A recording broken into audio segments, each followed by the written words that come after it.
In this episode, responding to your recent comments and criticisms, mainly because I love you. Only no tongue, dude. Let's try to keep it professional this time, shall we? Like, if that's okay with you.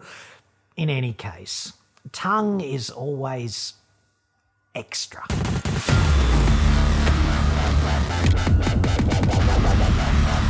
I'm John Cadogan from AutoExpert.com.au and I get new cars cheap. For buyers here in Australia. Website for that, yes, there, or you can just click the card that's up there now. Dude, I specifically took the time to prod that card into place using the recently superseded Australian government Women's Network logo. Yes, and it was surprisingly good for that too, and I am, of course, a world-class prodder. So that was quite a good fit. Coming up, the tiny trap that could see you fined quite heavily for test driving an electric car, hidden in plain sight too, and identified by an eagle-eyed viewer like you, only named Gazza. Yes, Anya Gazza. There's a big swing and handful of nuts in the wings too, that's coming up. I'm looking at you potentially, but right now, random Chinese whispers about Mitsubishi's Super Select 2 four-wheel drive system. Let us clear that right up right now. I've seen several of your videos talking about the Super Select 2 system in Mitsubishi, where its 4H is unlike 4H in other 4x4s. Besides able to use 4H to go on high-traction roads, normal highways and bitumen roads, I was told there is a speed limit, not more than 100 kilometres per hour, when travelling on 4H in a Mitsubishi. I've never heard you saying such, so it came as a surprise if that is true. TH Lim there. Missed it by that much, dude. See, the big plus about Mitsubishi's Super Select 2 system is, as you say, the ability to use 4H with the centre diff unlocked, meaning you can select the first four-wheel drive setting on your dial, the one that's right next to 2H, when you're on a high-traction surface. And that means wet or dry bitumen, dirt roads, even the really grippy dirt kind, etc. This is a dead set operational plus because it means that you're less likely to spin the wheels by accelerating too aggressively for the traction underfoot because the drive is being split four ways and not just two, okay? You cannot do this in a Hilux, a Ranger, a Navara, BT50, Shitbox D-Max, etc. because in terms of driveline tech, these lesser utes are all about as advanced as a post-war Massey Harris tractor. And yeah, dude, I get it. The MH33 will never die, but Super Select 2 is a huge plus for sure-footed safety and security on shit roads in 2022. In any of the more prehistoric utes, you're going to damage the transmission if you use four-wheel drive high on a high-traction surface because there's no centre diff in those vehicles and thus the front and rear prop shafts are synchronised whenever you select 4H. And they generally need to rotate at different rates when the vehicle negotiates curves on high-traction surfaces. And insofar as I'm aware, you can drive with Super Select 2 in 4H with the centre diff unlocked at any speed. But according to the manual, you can only shift on the fly between 2H and 4H at speeds below 100 k's an hour. So this is where the speed limit applies. It's only when you're shifting between those modes of operation, like from 2H to 4H or from 4H to 2H. When you're actually in one of those modes, you can drive at any speed, dude. You can lock the centre diff on the fly too, if memory serves, but you need to stop before you select low range.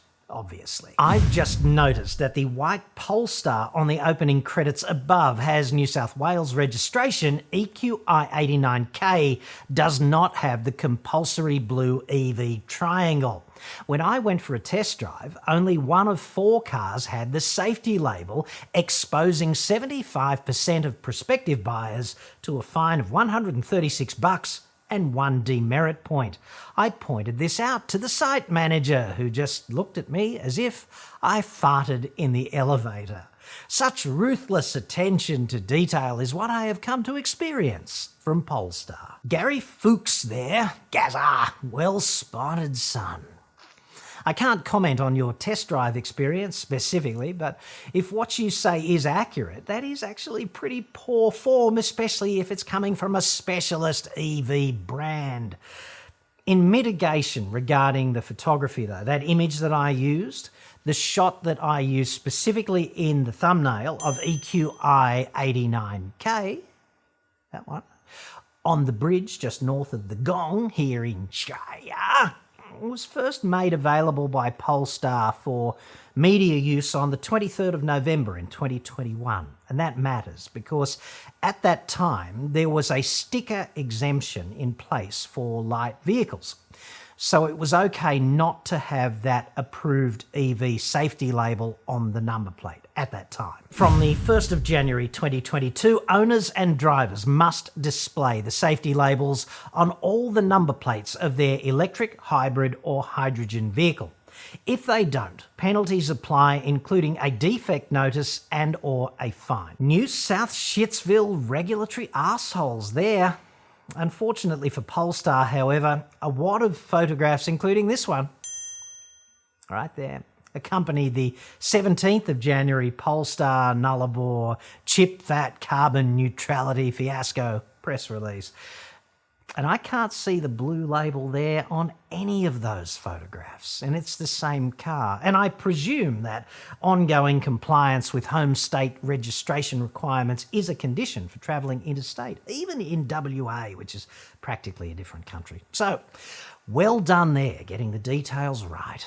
Chinese, Electro-Swedish, Australian Polestar operatives. The public service announcement here, okay? If you go out and test drive an EV or a hybrid anytime soon, just have a quick look at both ends on the number plates before you hop in. Because it's you who's going to get pinged, lose the point, and be obliged to pay the penalty if the dipshit dealer forgets to apply the mandatory safety labels.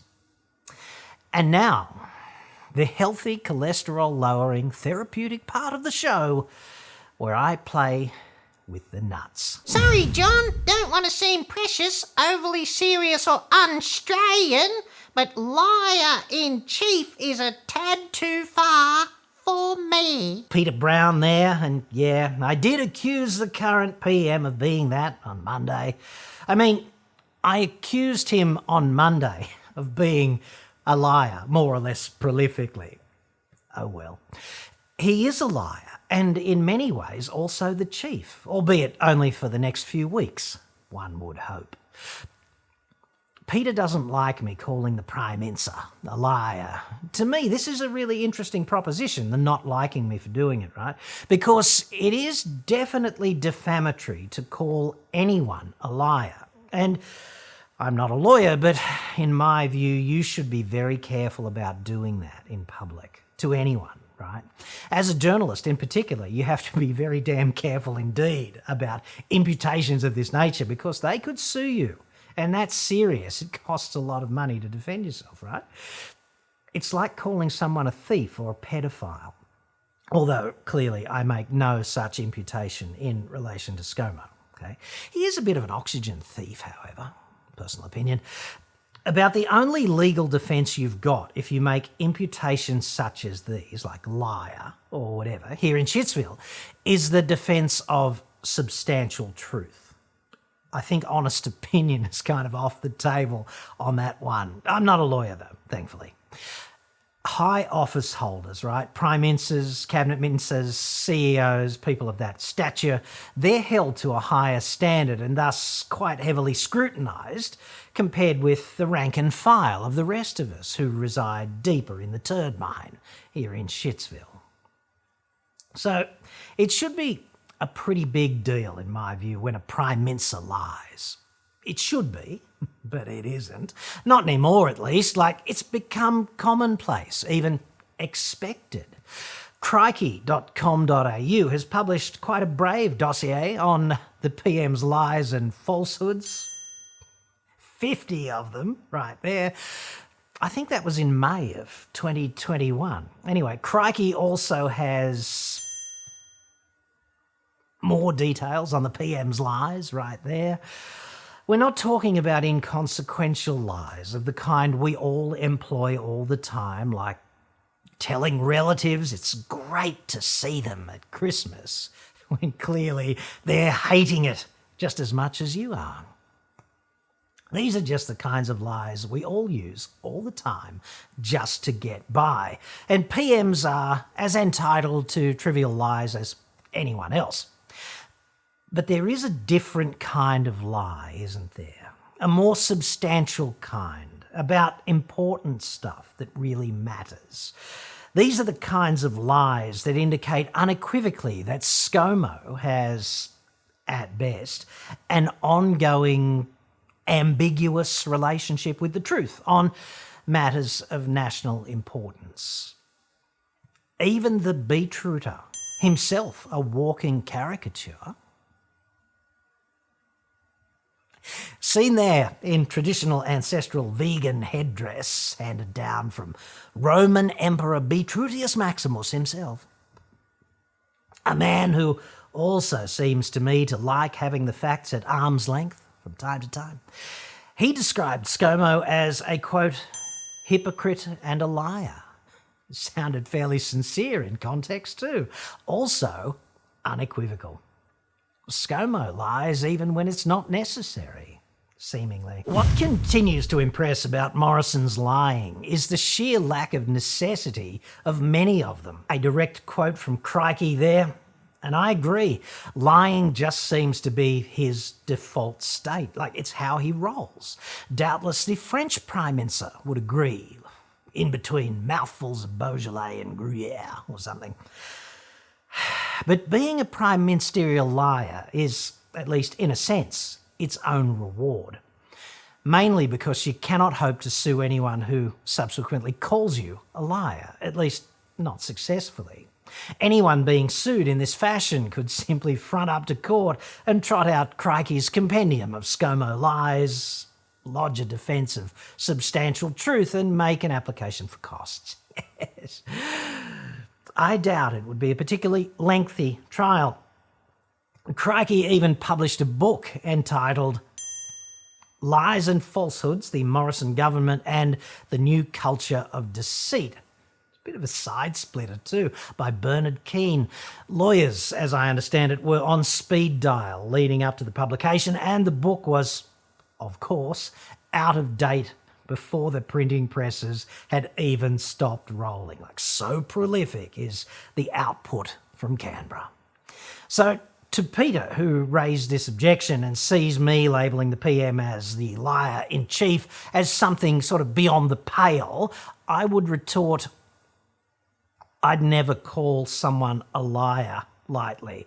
I don't give a shit that it might affect them or offend them. I give a shit that it might affect me. Okay? In fact, I'd always measure twice and cut once on allegations such as that. Peter can object to me doing this, of course. This is absolutely his right. But the facts, I'd suggest, don't give a shit about one's subjective determinations. And if we stop respecting the facts, it fractures the epistemology of reality, and then, as a society, we'd friggin' never get anything done. Having a liar leading the nation needs to become a big deal again. You make some good points, but I can't listen to one more. Australia.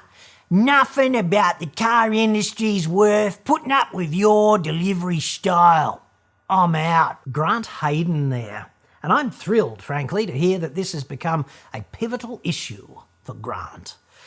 Mainly because I suspect this means he has been largely unaffected by the pandemic or the floods, the high price of petrol, the war in Europe, having a liar in the lodge, etc.